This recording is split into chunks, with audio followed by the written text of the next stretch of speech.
I came down to Peckham to ask people what they actually thought of Nigel Farage, the Reform Party, and if they had a message for Nigel. I think he's the best thing that's happened to Britain since Enoch Powell.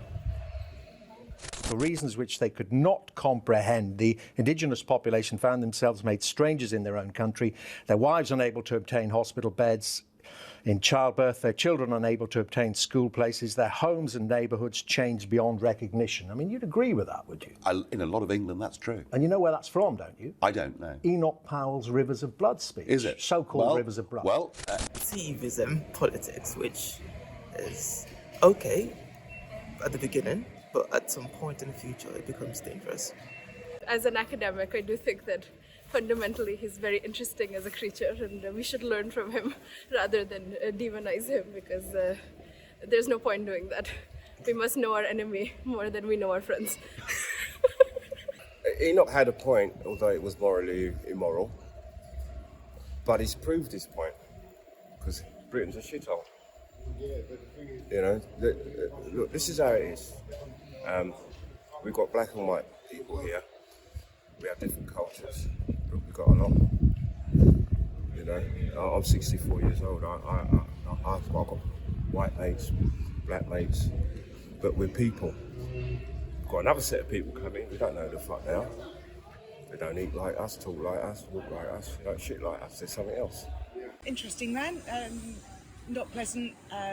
Wouldn't vote for the Reform Party. Because I think he has quite a few pretty harsh takes about immigration, and I think it speaks to a certain part of the population which, I don't know, it's quite a surface level view on immigration. But I don't know, as a character he kind of just plays by that divide and conquer rule. I think he's honest, just, he's very, very nationalistic. I don't think he's as bad as people make out. I think that apart from the other two people we have, Kemi Badenoch and Mr. Starmer, I think that he is what we need, a kick at the backside for politics. And the way to control a society is to favour another society within the society, which then causes the animosity. And this is what's going on, it's just animosity. You can't have someone come in your house and start cooking a different way, washing clothes a different way, sleeping a different way. I mean, this is ridiculous.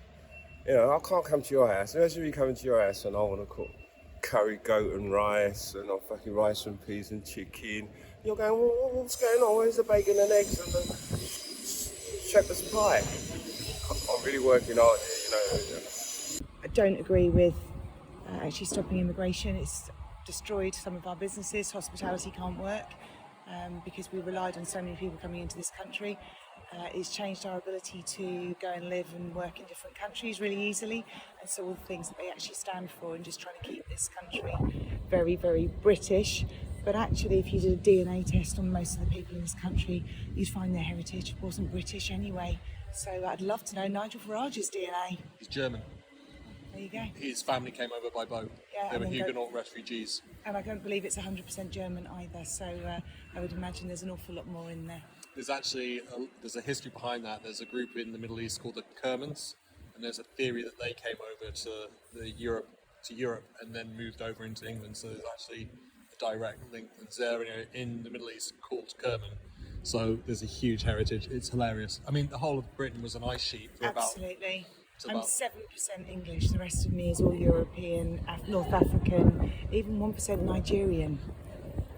So go cool. Figure. So yeah, so for me, I think we need we need history and we need diversity in this country. We need people in here, and some of the people who've worked the hardest on all of the things I've ever done in my companies, on my own property, have not been from the UK. Nigel Farage is an archaic, backward thinking type of man, because his thoughts are not relevant of today as far as I'm concerned. But all I can say, he needs to stick himself on the sun, don't try. Probably nothing positive, to be honest. What do you think of him?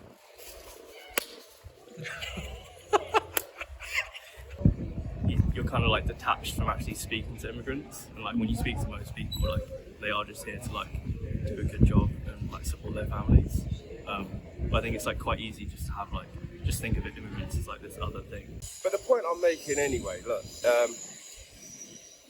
no, you should have put Britain first. British people should have put Britain first, and then we would have seen a little bit of the joy as it trickles down. But now we get nothing. So do you think the reason you get calls down to immigration? Of course it is. And why do you think that? Because I've lived in Britain 60 years, all right, 40 of them I've got sense, and it's all good. It was all good.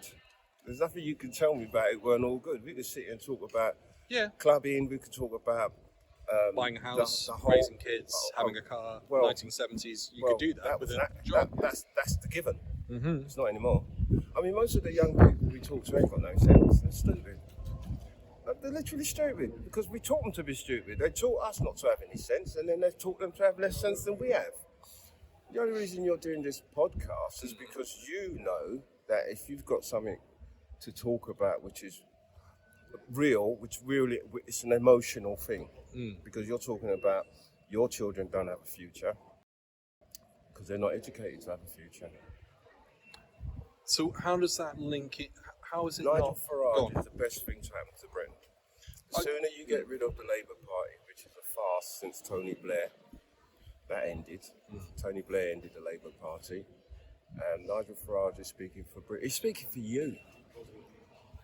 He's speaking for you. You, white people, should be out there supporting Nigel Farage because he's trying to get your country back. From who? From deep state. Just leave it at that, deep state. Would that include the monarchy? Well, the monarchy is not really bothered about what's going on. I mean, so long as they have their birthright, which they're entitled to, and they want to see their happy subjects. But when you've got subversives, deep state, even the monarchy, because the monarchy don't control the finance, does it? Bank of England does. So you think it's the Bank of England that's part of the deep state? I'm just trying to ascertain where this is coming from. You're not going to find out where it's coming from. That's the object of the whole thing. So give the man a try. Disregard what people say about him. He's a racist, he's this, he's going to ban the National Health Service. We don't know what he's going to do. Only he does, and the man upstairs.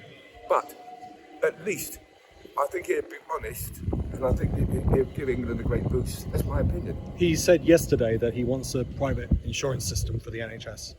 Some of it's some are good.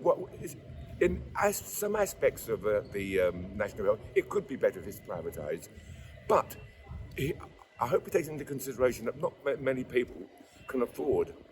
I mean, for example, going to the dentist now, it's 47, 57. I had 6 of my front teeth done in Turkey, implants, and it cost under £1,500. Here, they wanted £2,000 just for 1 or 2. So, all right, if he says he's nationalised, so what? Let's nationalise it.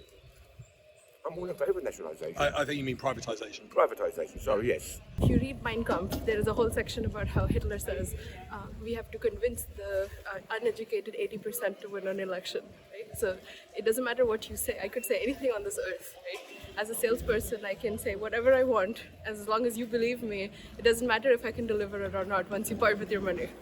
In fact, I'm so scared of him. I'm so scared, very, very scared.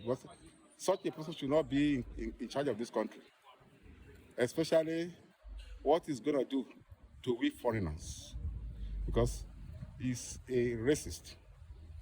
He is what? A racist. So I won't say I won't say I hate a fellow human being, but I don't like what he stands for. You know what I would love Keir Starmer to say? I would love him to say, I would like to invest in infrastructure in rural UK. Wouldn't that be fun? Has he ever said anything like that? No, he just sits and blames the Conservatives for an economy everybody inherited something. You can't keep talking about the past. You got to talk about the future. As a Canadian, I'm super thrilled by the fact that we have a Prime Minister who can do math now, which is it's refreshing and it's nice. So I hope we find more interesting people like that. I asked the public what they thought of reform voters. And I understand it's somewhat a rebellion towards the conventional party, the Tories and the Labour Party. But again, they need to consider the future, and the future is in 2 years' time and 3 years' time, not just the current activism that is going on around and rebellion around. But are you aware of some of the racist comments that Nigel's made in the past? What the caller asked you was why so many people think you're racist. Yeah, well, I think, yes, we've had our idiots. And part of the answer would be you talk about children who can't speak English as a first language without mentioning it includes includes your own children. I mean, what is racism? Is racism between races? I mean, I was talking about. Well, don't you know? I was talking. How can you say you're not something if you don't know what it is? I mean, is race about colour? Is race about race, or is it about nationality? I made a comment there that wasn't intended to say any more that I felt uncomfortable about the rate and pace of change and numbers of people. No, you felt uncomfortable about people speaking foreign languages, despite the fact that presumably your own wife does when she phones home to Germany. Yeah, I don't suppose she speaks it on the train, That's why not? Is she not allowed to? Can't she speak German wherever she wants? And what about the line about not wanting to live next door to Romanians? It's perfectly acceptable for people not to. I was asked if a group of Romanian men moved in next door to you, would you be concerned? What about if a group of German children did? What's the difference? The difference, and you know what the difference is. No, I honestly don't. This is, I think, where the disconnect is between your position and mine. What is the difference? In many, many cases, women make different choices in life to the ones that men make, simply for biological reasons. And if a woman who has a client base, has a child, and takes 2 or 3 years off work, she is worth far less to the employer when she comes back than when she went away. I understand it will surely have made many. Obviously, because that's what is activism and political career is standing on. So yeah, definitely. But specific ones I can't mention because I don't pay so much attention to that. Yeah, but he's complained about Romanians moving next door. He lied about people speaking second languages in London. Absolutely, everything. Yeah, we can keep mentioning a long list, and it's not going to end. That's what the Reform Party is built on. I feel they're those kind of people doesn't think about what others did. They kind of only think about themselves. They're made out to be National Front, Britain First. They're made out to be anti-racist or pro-racist. They're made out to be all sorts of things. They're human beings like you and I. Give them a chance. Most of these people were born in the United Kingdom. They value British rights. They want to see England great again. And the only way they can do that is if their voice is listened to. The only way their voice could be listened to is by going out on the streets. There's an adage that says birds of the same feather flocks together. So I think they are the same. So you think they're racist and that's why they're... That is my belief. Those that vote for him, well, they have the same unintelligible mindset. Nigel's our little mini Trump. Hopefully. And finally, what would they say to Nigel Farage if he was in front of them? My message for them is to reconsider their stand and do better things for this country. I would tell him to try to be careful and be cautious because usually time don't really pay well to such party and work built on activism against people. It's okay at the moment. The rebellion is okay. I mean, things perhaps need to be balanced at some point. But after now, it gets dangerous, really dangerous. And I think there should be some caution. Keep it up. Let's keep it up. Let's get in. Hopefully they get in, and let's see what they do. But we're waiting. I don't know. I don't think I'd have anything to say to him. I can understand why you got the milkshake thrown at you. Thanks. Same message, just go away. What would you say to Nigel if he was here in front of you right now? Good job. Crack on. Get on with it. I was pretty taken back by some of the answers and responses I got. Let me know what you thought was the worst and the best of this video. And as well as leaving a comment, please be sure to hit that like and subscribe button. It all helps the channel. Once again, a big thank you to all of my Patreon and YouTube subscribers. You keep this channel going and growing. Once again, thanks for listening. Bye for now. And to remind you again, it's coming soon, just not soon enough.